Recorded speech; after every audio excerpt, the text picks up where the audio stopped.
अरे बेटा ते लवली भाई के मारे के धमकी देता रे, तोरा पता नहीं खे का हवे।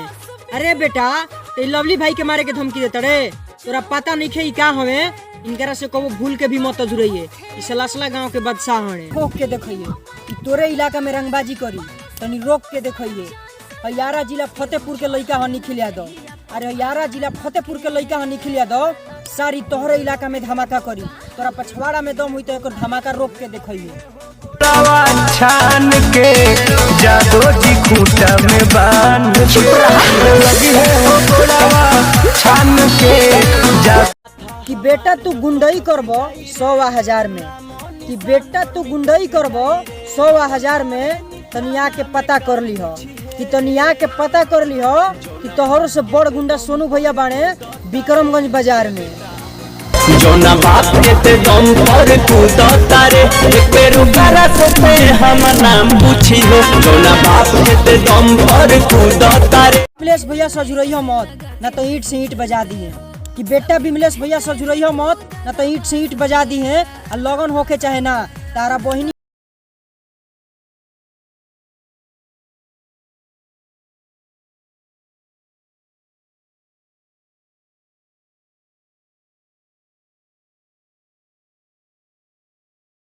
बड़ी से बड़ी हस्ती मिट गई इनको गिराने में।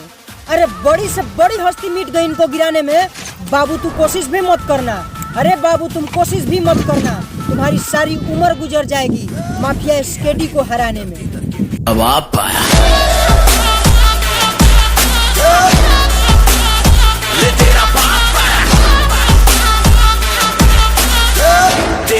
बेटा तोरा फरियावे को हुई तो फरियाली है शौक से, कि बेटा तोरा फरियावे को हुई तो फरियाली है शौक से।